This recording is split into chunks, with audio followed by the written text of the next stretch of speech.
So now we'll be studying class 10 topic nationalism in India.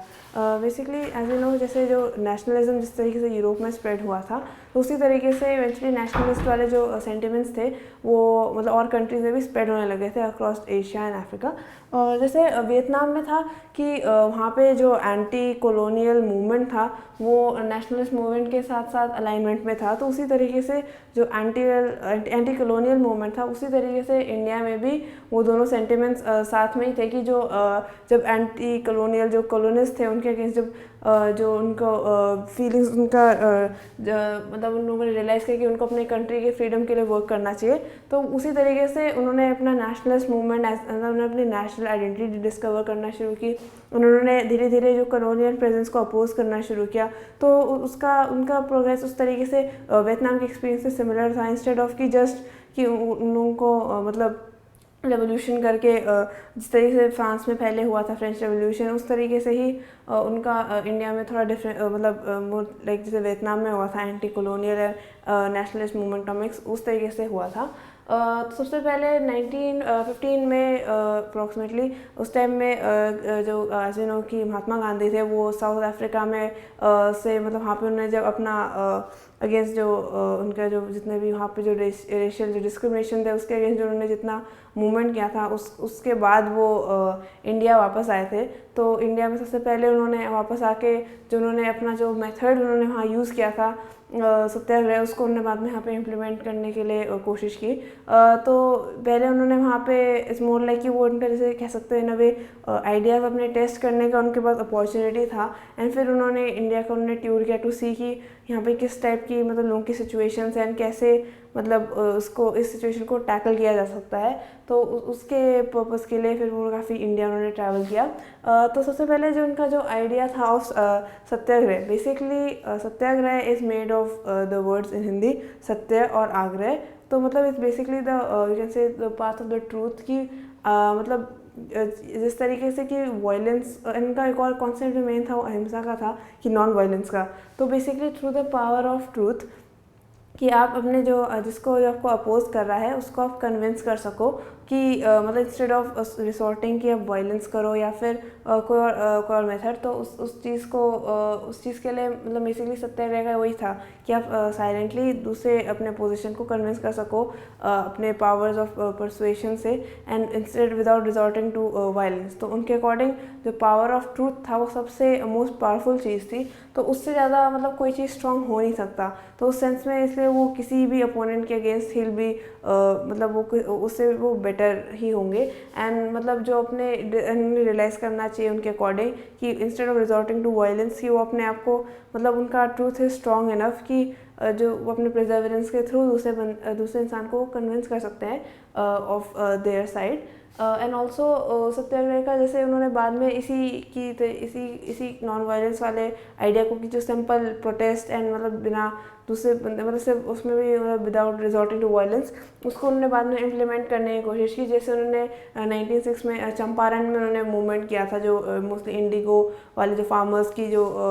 Was थे उसको address करते हुए सत्याग्रह मूवमेंट वहाँ पहले इम्प्लीमेंट किया। फिर इवेंचुअली 1917 में जो खेदा इन गुजरात वहाँ पे उन्होंने फिर से अगेन वहाँ पे अपने सत्याग्रह वाले मेथड्स का उन्होंने इस्तेमाल किया। एंड 1918 में उन्होंने जो मिल वर्कर्स थे अहमदाबाद में उनके लिए उन्होंने मतलब सत्याग्रह का वहाँ पे भी प्रोटेस्ट उन्होंने लीड किए थे। तो बेसिकली धीरे धीरे उनका जैसे पब्लिक जो थी उसका उन्होंने पब्लिक को सत्याग्रह के आइडिया से इंट्रोड्यूस किया कि कैसे नॉन वायलेंस के थ्रू एंड अपने सिंपली जो अपने पावर ऑफ ट्रूथ को उससे अधेर करके आप अपने पोजीशन को कन्विंस कर सकते हो कि कैसे मतलब कि आप you can get the victory despite resorting to violence. तो बाद में इवेंचुअली 1919 में जब राउलेट एक्ट आया था, तो Rowlatt act basically was passed by it was मतलब बहुत जल्दी बहुत ज़्यादा विदाउट मच डिस्कशन वो इंपीरियल लेजिस्लेटिव काउंसिल जो था जो उस टाइम में मतलब बेसिकली इंडिया की गवर्नेंस के इंचार्ज थे, तो इंपीरियल लेजिस्लेटिव काउंसिल ने इसे पास कर दिया था। इंपीरियल लेजिस्लेटिव काउंसिल में मोस्टली जितने मेंबर्स थे वो ऑब्वियसली कॉलोनियल गवर्नमेंट के थे। उसमें से कुछ लोग एज अ मतलब you can say mock show off थोड़ा बहुत ये इंडियन रिप्रेजेंटेशन होना चाहिए, तो उतने मेंबर्स नहीं थे, बट जितने भी इंडियन मेंबर्स थे they were highly opposed to the Rowlatt Act and पर तब भी उनके अपोजिशन के बाद भी वो पास किया गया था। राउलेट एक्ट के बेसिकली क्या था कि उससे मोस्टली जो गवर्नमेंट होगी, कॉलोनियल गवर्नमेंट होगी, उसको इमेंस पावर्स दिए जाएंगे कि वो किसी भी चीज़ को मतलब इजी सा प्रेस कर सकते हैं, बेसिकली मोर टेरेनिकल पावर्स उनको राउलेट एक्ट के थ्रू उनको मिल रही थी। तो उसी चीज़ को ऑब्वियसली वो अलाउ नहीं कर सकते थे। तो इसके थ्रू फिर इवेंचुअली इसी के अगेंस्ट ही फिर उस टाइम में गांधी जी ने फिर धीरे धीरे मतलब बाय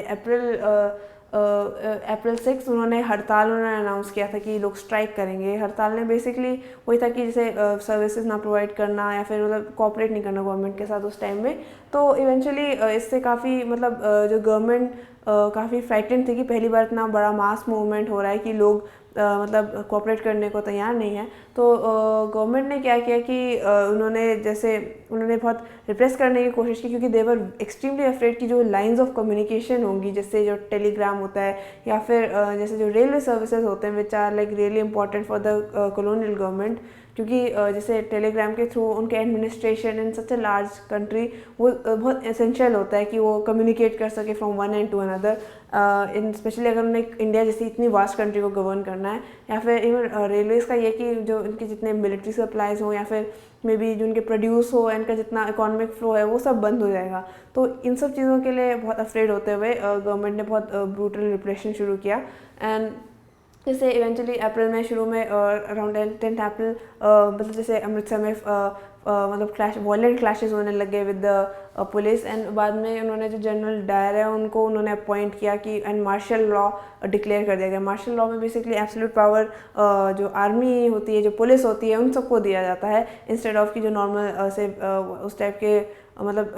एनी रिगार्ड ऑफ मतलब पब्लिक्स वेलफेयर, अगर इन केस ऑफ मतलब उनको इमरजेंसी हो तो उस केस में डिक्लेयर किया जाता है। तो मार्शल लॉ डिक्लेयर करके जब सारी पावर्स दी गई थी तो इवेंचुअली 13 अप्रैल को what we call as the Jallianwala Bagh massacre वो हुआ था। जलियांवाला बाग बेसिकली एक पार्क टाइप्स था, तो वहाँ पे बेसिकली सिर्फ एक ही एंट्रेंस था। तो उस एंट्रेंस को जो जनरल डायर एंड उसके मैन ने ब्लॉक कर दिया था। एंड वहाँ पे जो लोग थे वो लोग पीसफुल डेमोन्स्ट्रेशन के पार्ट थे कि वहाँ पे वुमेन, चिल्ड्रन, ओल्ड पीपल वो सब भी थे। एंड उसने वहाँ पे मतलब इनडिस्क्रिमिनेट शूटिंग की थी अगेंस्ट अ डिफेंसलेस क्राउड जिसके पास ना वेपन्स थे। And since it was a satyagraha तो उस टाइम में ऑब्वियसली मतलब वो लोग वायलेंस नहीं कर रहे थे, एंड दे वर जस्ट मतलब नॉन वायलेंट प्रोटेस्ट चल रहा था। तो उसके अगेंस्ट उन्होंने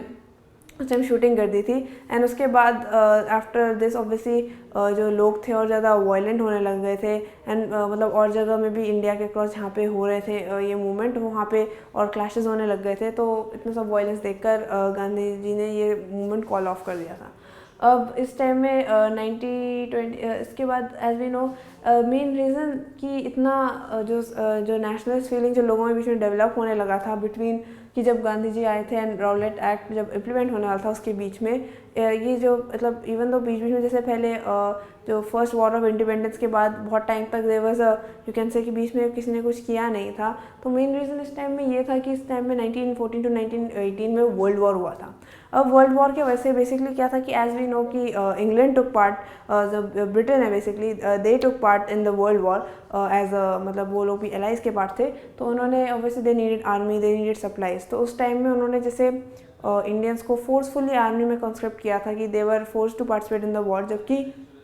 देखा जाए तो वो इंडिया का वॉर नहीं था, पर तब भी वहाँ के लोग, हम लोग जो इंडियंस थे, दे वर फोर्स कि वो पार्टिसिपेट करें वॉर में। एंड वहाँ पे जैसे obviously they loss their lives and बहुत सारे मतलब लोगों के जो अर्निंग मेंबर्स थे वो सब मारे गए थे। एंड ऑल्सो ये भी था कि वहाँ पे सिंस उनके खुद के उनके वॉर कॉस्ट इतने बढ़ रहे थे, जैसे उनको ऑब्वियसली सप्लाई चाहिए थे, बी इट मतलब आर्म्स, इक्विपमेंट्स या फिर कोई भी मतलब जो फूड ग्रेन्स हो, क्लोथिंग्स हो, वो सब चीज़ें उन्हें अपने ऑब्वियसली आर्मी के लिए चाहिए थे। तो ऑब्वियसली उनके इतने एक्सपेंसेस हो रहे थे, तो उसी को उन्हें कंपनसेट करने के लिए उन्होंने डिसाइड किया कि वो टैक्सेस एंड मतलब वो सब उन लोगों ने लोगों पे इम्पोज करने शुरू किए। तो अब सिंस वो जब टैक्सेस जब वो इम्पोज ही कर रहे थे, तो जैसे उन लोगों ने फर्स्ट टाइम जब उन्होंने किया तो उन्होंने जैसे पहले जो ड्यूटीज़ थी, जो मतलब जो कस्टम ड्यूटीज़ थी, वो सब उन्होंने इंक्रीज़ कर दी, जो बेसिकली जब इंपोर्ट एक्सपोर्ट के टाइम में जो लगाया जाता है प्रोडक्ट्स में। तो ऑब्वियसली अब इससे जो कस्टम ड्यूटी इंक्रीज़ करने से वही हो गया कि जो प्रोडक्ट्स थे उनकी प्राइस इंक्रीज़ हो गई। तो दैट ऑब्वियसली क्रिएटेड प्रॉब्लम जो इंडियन लोग थे उनके लिए, मतलब उनके लिए इस काफ़ी प्रॉब्लमेटिक हो गई, क्योंकि फिर उनके एक्सपोर्ट्स कम होने लग गए एंड जो उनके इंपोर्ट्स भी महंगे हो रहे थे। ऑल्सो जो उनके टैक्सेस एज ऑलवेज उन्होंने जब इंक्रीज़ किया तो अगेन उनकी ऑलरेडी इनकम यूजुअली कम ही थी, जिससे पहले जब इंडस्ट्रियल रेवोल्यूशन हुआ था इंग्लैंड की वजह से, तो उसकी वजह से जैसे जो हमारा डोमेस्टिक मार्केट था वीविंग का, वो सब चीज़ें बहुत मतलब उन्होंने बहुत डैमेज हुआ था। तो उसकी तरह जैसे वहाँ पे काफ़ी लोगों का लाइवलीहुड ऑलरेडी चला गया, तो उसी प्रकार और लोगों का जैसे इनकम्स में ड्विंडल डाउन होने लग गए थे। तो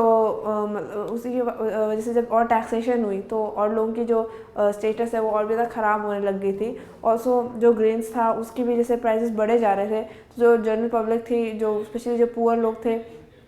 उनको मिल नहीं रहा था। उसी टाइम बीच में जो ड्रॉट्स एंड जो फेमाइंस होने लग गए थे, उसमें मतलब करीबन मिलियंस बहुत सारे मतलब मारे गए थे। तो उस टाइम में पब्लिक एंगर बहुत अगेंस्ट बॉयल होने लगा था, and that was what was used to channelise जैसे जो सत्याग्रह मूवमेंट जिसके स्टार्ट हुए थे, एंड जो इवेंचुअली राउलेट एक्ट के अगेंस्ट जो मूवमेंट मोस्टली हड़ताल जो स्टार्ट हुए थे, उसमें वो चीज़ बेसिकली उन सेंटिमेंट्स को, एंटी कॉलोनियल सेंटिमेंट्स को धीरे धीरे नेशनलिस्ट सेंटिमेंट्स में बनाया गया था। अब इवेंचुअली जब पहले जो मूवमेंट हुआ था उसमें गांधी जी ने रियलाइज़ किया कि जो इस मूवमेंट में जितना जैसे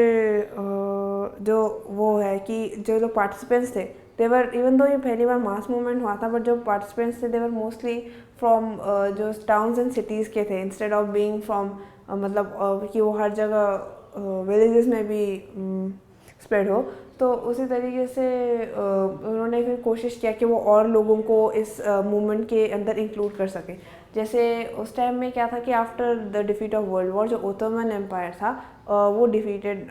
हो गया था। तो उसकी वजह से जो खालिफ थे, basically khalif is the head of the Islamic state. तो जो खालिफ थे उनकी ऑब्वियसली जो टेम्पोरल पावर्स थी, जो उनके पास पावर्स थी, स्पेशल पावर्स थी जो उनको दी गई थी, वो सब चीज़ें अब उसको दैट वर गेटिंग थ्रेटेंड। तो अब वो ऑब्वियसली जो मुस्लिम्स थे उनके लिए बहुत इंपॉर्टेंट इशू था। तो इसी चीज़ को उन्होंने टेकअप किया। उन्होंने जैसे गांधी जी ने जो यंगर लीडर्स थे, जो मुस्लिम लीडर्स थे, उनसे उन्होंने बात करनी शुरू की कि इन दोनों इश्यूज़ को साथ में एड्रेस किया जा सकता है। एंड ही डिसाइडेड कि वो जो खालिफ वाला जो ये इम्पॉर्टेंट इशू होगा वो उसको भी अपने मतलब मूवमेंट में इंक्लूड करेंगे, उनके भी राइट्स को डिफेंड करते हुए। तो इसलिए जैसे काफ़ी सारे जो यंग लीडर्स जो इन्फ्लुएंशियल थे मुस्लिम सर्कल्स में, जैसे शौकत अली, वो सब लोग मतलब गांधी जी को सपोर्ट करने लग गए। एंड इवेंचुअली उन्होंने खिलाफत कमेटी 1919 में इस्टेब्लिश किया था। इवेंचुअली 1920 में उन्होंने जो कांग्रेस मीटिंग हुई थी सितंबर में कैलकाटा में, उस टाइम में उन्होंने ये प्रपोज किया कि जो नॉन कोऑपरेशन मूवमेंट एंड जो खिलाफत कमेटी जो खिलाफत वाला टॉपिक है उसको इंक्लूड करके वो एक पूरा एक मूवमेंट में मतलब दोनों डिमांड्स को इंक्लूड करते हुए वो इस मूवमेंट को स्टार्ट करें। इनिशियली क्या था कि मोस्टली जो गांधी जी का जो फोकस था नॉन कोऑपरेशन में, वो क्यों था? मेनली इसका ये रीज़न है कि अकॉर्डिंग टू गांधी जी उनका ये बिलीफ था, जो उन्होंने अपने मतलब उनका ये मोस्टली ये बिलीफ था कि जो अभी तक जितनी जो ये कॉलोनियल गवर्नमेंट है, तो मोस्टली इंडिया में इसी वजह से ही जो मतलब पावरफुल थी, क्योंकि अगर कॉपरेशन लोकल्स का नहीं होता, जो इंडियंस हैं उनका कॉपरेशन नहीं होता, कि उनके रिजीम को सपोर्ट नहीं करते, मतलब या फिर उसके पार्ट नहीं होते या फिर उनके साथ कोऑपरेट करने से मना कर देते, तो वो इतने अभी भी पावरफुल नहीं होते कि वो रूल कर सके। तो उनका ये प्लान था कि वो इनके मतलब बेसिकली कोऑपरेशन को ही वो कट ऑफ कर सके इंडियंस का। एंड ऑल्सो उन्होंने साथ में अपने जो खिलाफा के जो खिलाफा से रिलेटेड जो डिमांड्स थे मुस्लिम्स के, उसको भी उन्होंने इंक्लूड करके उन्होंने मुस्लिम्स को भी इंक्लूड करने की कोशिश की इस मूवमेंट में, जिससे वो एलियनेट ना हो। तो उन्होंने बाय दिसंबर में जो नागपुर में जो कांग्रेस मीटिंग हुई थी उसमें फाइनली अप्रूव हो गया था। क्योंकि इनिशियली जो कांग्रेस में और लोगों को ये जैसे और डाउट्स थे कि वेदर ये सक्सेसफुल हो पाएगा, क्योंकि जैसे जो वो मतलब जो पहले ये डर था कि जैसे पहले जो राउलेट एक्ट वाले केस में भी जैसे था कि वायलेंस हो गया था, तो वैसे ही उसी सिनेरियो में मतलब जैसे फिर से मतलब वायलेंस वाइड स्प्रेड वायलेंस ना हो, या फिर से जैसे जलियांवाला बाग टाइप का मैसेकर वाला केस ना हो। तो उसी के उन्होंने डर से पहले they were oppose to it, but eventually they got convinced. तो फाइनली जो गांधी जी का जो प्लान था नॉन कॉपरेशन का, वो उन्होंने 1921 में लॉन्च किया। तो उसमें बेसिकली उन्होंने नॉन कॉपरेशन मूवमेंट को स्टेजेस में प्लान किया था कि मेन पर्पस बस कि जो सिटीजन्स है, मतलब जो पीपल है इंडिया के, वो लोग अपना गवर्नमेंट के साथ कोऑपरेट करने से मना कर दें। That was the main basically sentiment. तो अब क्या हुआ कि जो लोगों, उनका आइडिया था कि इस प्लान को स्टेजेस में इम्प्लीमेंट करें। सबसे पहला स्टेज था कि सबसे पहले स्टेज ये था कि वो जो लोग हैं वो अपने जो टाइटल्स हैं जो उनको गवर्नमेंट से मिले हैं, जिसके मतलब वो सब चीज़ें वो गवर्नमेंट को रिटर्न कर दें। कि मतलब इन ऑर्डर टू शो कि वो गवर्नमेंट से जो सपोजिटली जो उनको बेनिफिट नहीं मिल रहा है, सपोजिटली चलो जिनको बेनिफिट है थोड़ा सा, जिन लोगों को वो थोड़ा मतलब वो सपोर्ट कर रहे हैं, तो वो रिटर्न कर दें। जैसे उस टाइम में जैसे रविंद्रनाथ टैगोर, उन लोगों ने भी अपने टाइटल्स ऑफ नाइटहुड ये सब गिव अप कर दिए थे। ऑल्सो उसका इम्पॉर्टेंट ये भी पार्ट था कि जैसे जो सोशल जो सर्विसेज होती है, जैसे स्कूल्स हुए या फिर मतलब जो उनके इस्टेब्लिशमेंट्स होते हैं, कोई भी गवर्नमेंट ऑफिसेज या फिर जो भी उनके एडमिनिस्ट्रेशन है, उस चीज़ को डिसरप्ट करने के लिए उन्होंने ये बोला कि मतलब उनके साथ कोऑपरेट करना लोग मना कर दें। कि मतलब लोग अब जैसे स्टूडेंट स्कूल्स ना जाए, कॉलेजेस ना जाए, या फिर जो लॉयर्स हैं, जो डॉक्टर्स हैं, वो लोग अपने वर्क प्लेसेस छोड़ दें, तो वो गवर्नमेंट जो कॉलोनियल गवर्नमेंट है उसके साथ वर्क करने से, कोऑपरेट करने से मना कर दे। तो बेसिकली ओवरऑल वही था। एंड अगर इस केस में ये था कि अगर इस सब चीज़ों में भी अब ऑब्वियसली क्योंकि उनका सिंस इतना गवर्नमेंट को अपोज किया जा रहा है, तो अगर वो बाय एनी चांस जैसे रिप्रेशन की पॉलिसी फॉलो करना शुरू करते, कि जैसे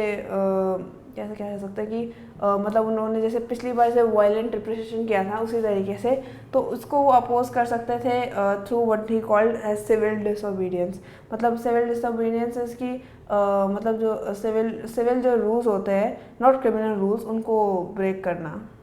तो उससे वो फॉलो अप कर सकते थे। तो उन्होंने पूरा एक वेल लेयर्ड स्ट्रैटेजी बेसिकली बनाया था कि वो कैसे